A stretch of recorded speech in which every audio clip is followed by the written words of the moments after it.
Bonjour tout le monde, heureux de vous retrouver. Aujourd'hui on va parler de l'Ether. Pourquoi l'Ether? Parce que c'est la crypto que je possède le plus sur mon portefeuille personnel. Elle a pris 22% cette crypto cette dernière semaine. On est sur les 3800 $ et quelque chose d'énorme, en tout cas je le pense, c'est ce que le graphique laisse prétendre. Quelque chose d'énorme pourrait se passer dans l'année qui vient, dans les 2 ans qui viennent. Pourquoi pas imaginer un Ether sur les 20 000 $? On va justement parler de cet objectif et voir surtout les autres niveaux possibles, probables pour l'Ether, si jamais on a un réel marché aussi qui s'opère dans le secteur de la blockchain et des crypto-monnaies. C'est Cryptorganize, bienvenue sur la chaîne. Je vous passe la très courte introduction, on débute directement, à tout de suite.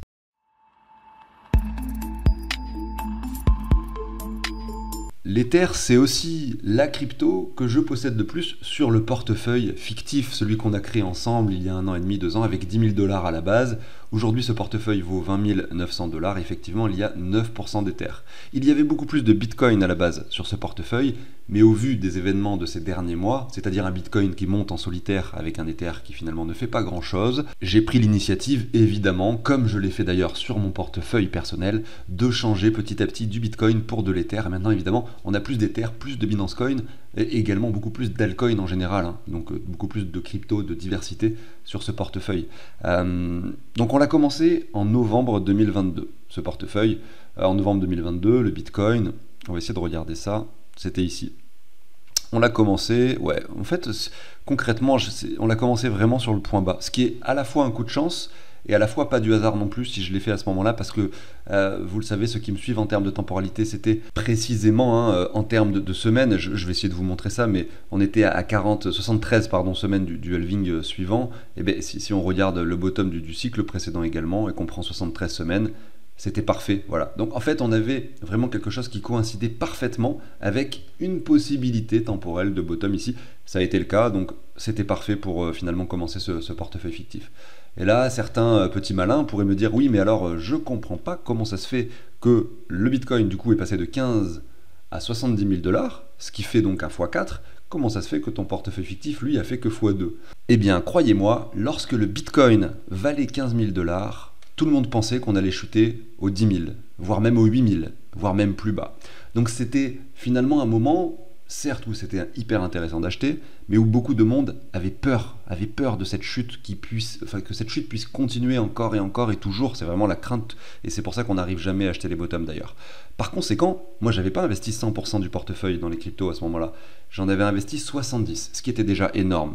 La plupart des gens qui auraient voulu investir à ce moment-là n'auraient pas osé en mettre autant d'ailleurs, je pense. Bref, du coup, ça veut dire que j'avais mis que 7 000 $ sur les 10 000.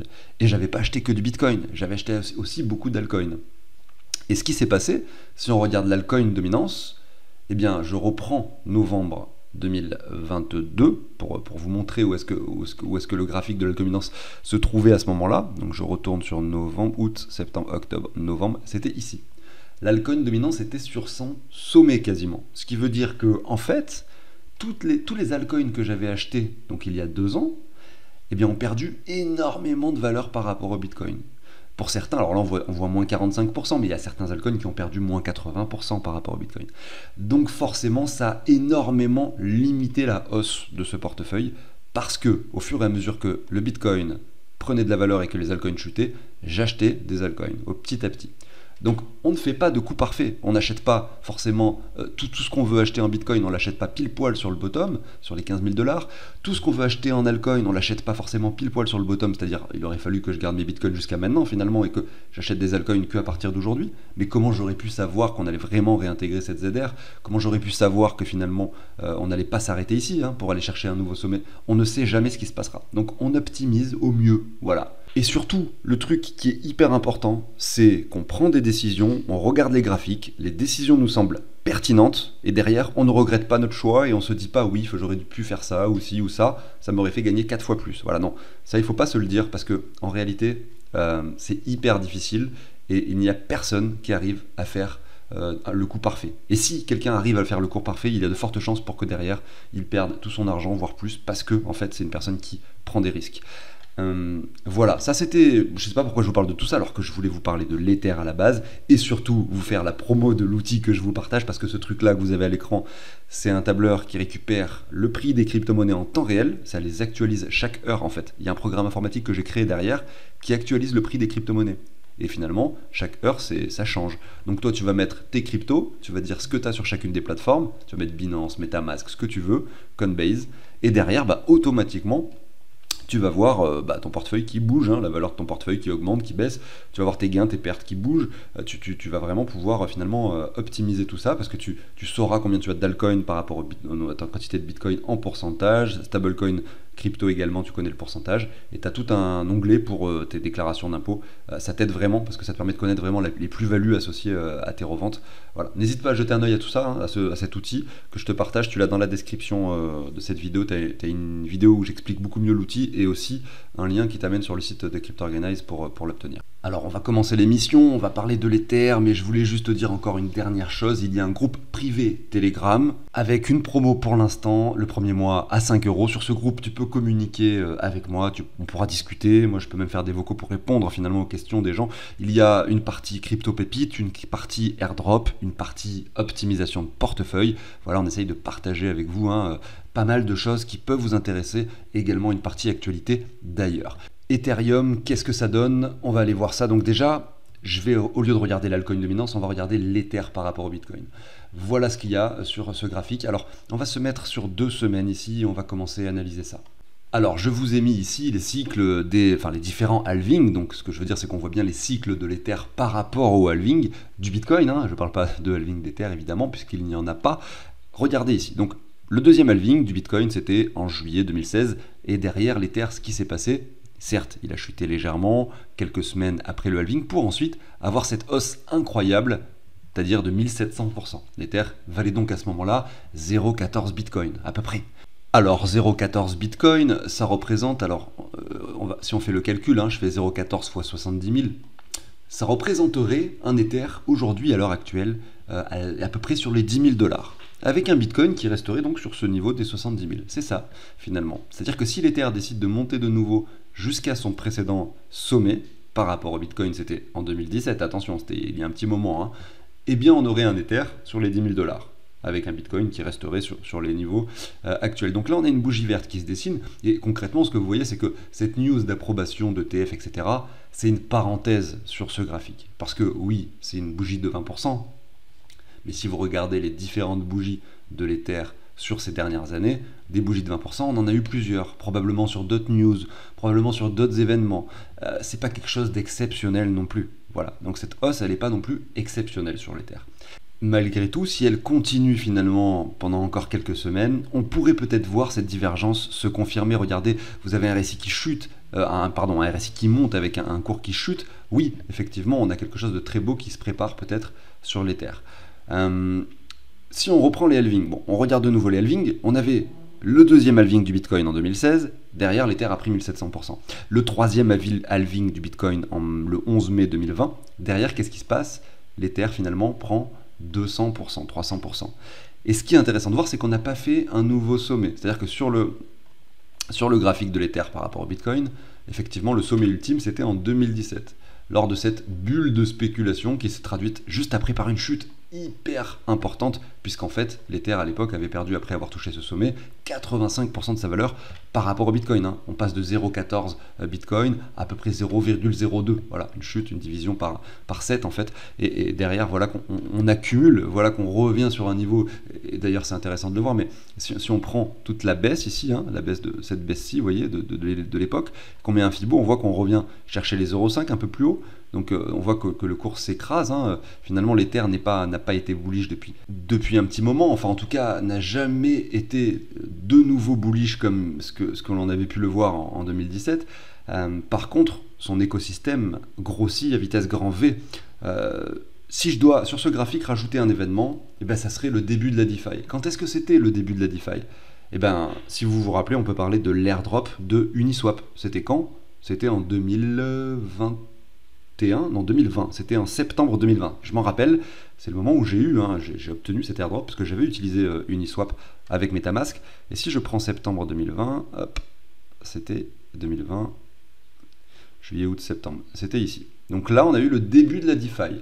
Bah, ça n'a pas empêché finalement l'Ether de ne pas faire de nouveaux sommets, de stagner sur un niveau pas si important que ça. Oui, on a touché les 5000 dollars parce que le Bitcoin également avait beaucoup performé. Mais par rapport au Bitcoin, non, on se stabilise, on est sur une accumulation de très longue durée qui dure depuis finalement quasiment sa création. On accumule ici sur l'Ether. Et en fait, la chute avec ce bear market n'a pas été si violente pour l'Ether quand on regarde ce graphique. Et puis ce qui peut se passer ensuite, c'est tout simplement la confirmation d'un énorme W que vous avez ici à l'écran, qui pourrait se traduire bien évidemment par quelque chose d'exceptionnel. Alors si on met un Fibo de prolongation, qu'est-ce qu'on observe? On va se mettre les objectifs pour l'Ether. Et après on va les citer en dollars. Là je voulais vous les faire par rapport au Bitcoin, et bien sûr après vous allez les avoir en dollars. Premier objectif pour l'Ether, c'est les 61,8. Voilà, c'est un petit objectif, c'est en dessous de la TH, c'est vraiment un objectif médiocre, mais qui reste le premier objectif qu'on va citer. Ça représente 0,10 Bitcoin, voilà, à peu près. Si on va plus haut, maintenant on va évoquer les 100% de Fibo. Ça fait un ATH, un nouvel ATH, très léger par rapport au précédent, avec un Ether au 0,16 Bitcoin. Voilà. Et ensuite, l'objectif ultime, on va s'en mettre que 3, parce que sinon ça va être un peu trop compliqué. Évidemment, on va pas aller jusqu'au 423,6. Je pense pas que ce soit possible sur ce bull market. Peut-être un jour, mais peut-être pas sur ce bull market. En tout cas, je vais citer celui-ci, c'est-à-dire les 0,248. On va dire 0,25. Donc si je récapitule, on a 0,10, 0,16, 0,25. Voilà, on va essayer de se retenir ces chiffres. Je vais retourner là tiens, sur mon petit portefeuille fictif. Je vais rajouter une page et je vais mettre mes objectifs ici. Alors, hop. Vous voyez, je fais tout en direct live en fait. Il n'y a pas de préparation préalable. Donc là, on est sur le prix de l'Ether par rapport au Bitcoin. Alors je vais mettre ETH, voilà, BTC. Et maintenant, on va ici inscrire le prix du Bitcoin possible, probable pour ce bull run. Bon. Ceux qui me suivent déjà depuis un moment le savent, on les a déjà dessinés à de nombreuses reprises, ces prix. Ils sont représentés par les rectangles ici, verts. Voilà, donc on a les 81 000 dollars qui, je pense, seront pulvérisés sans trop de soucis.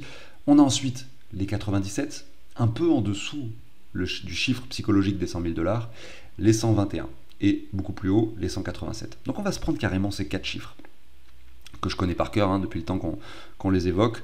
Donc on va les mettre comme ça, 81 000 dollars. Ici, 97 000. Ici, 121 000. Et ici, 187 000. Voilà. Maintenant, on va faire les calculs et vous allez voir, c'est pas des calculs compliqués. En fait, je multiplie juste finalement cette valeur par cette valeur. Et ensuite, je descends vers le bas, comme ça, je vais aller sur mes 3 objectifs. Et je fais la même chose pour tous les autres chiffres. Et pareil, je vais descendre et on va voir un petit peu ce que ça donne. Franchement, je suis curieux de voir ça avec vous. Et bien voilà ce qu'on obtient. Voilà nos chiffres. Je vais essayer de mettre ça sur une autre couleur. Concrètement, pour moi, les plus probables, comme d'habitude, c'est ceux du milieu. Pourquoi? Parce que moi, je présuppose que le Bitcoin puisse atteindre les 97 assez facilement, voire les 121 000 pendant ce cycle. Les 187, ça serait vraiment quelque chose de vraiment très bullish pour le Bitcoin, je le pense. Donc ces 3 objectifs, finalement, pour moi, sont peu crédibles. Vous avez vu que je fais ça en direct, je fais beaucoup de trucs qui sont pas très jolis. C'est pas grave. Je vais aussi supprimer l'objectif des 81. Pour moi, c'est pas assez. Ça semble être un objectif finalement trop minime.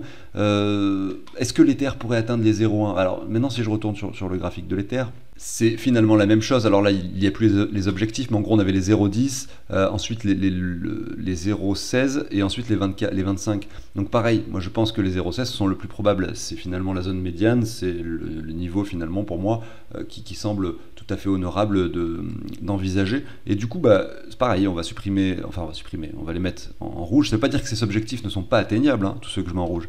Ça veut simplement dire que de mon point de vue et au vu de cette analyse, c'est pas les plus probables. Les plus probables, c'est ça. 15 000 dollars pour un Ether, ou bien 19 000 dollars pour un Ether. Donc vous voyez qu'on s'approche plutôt pas très loin des 20 000.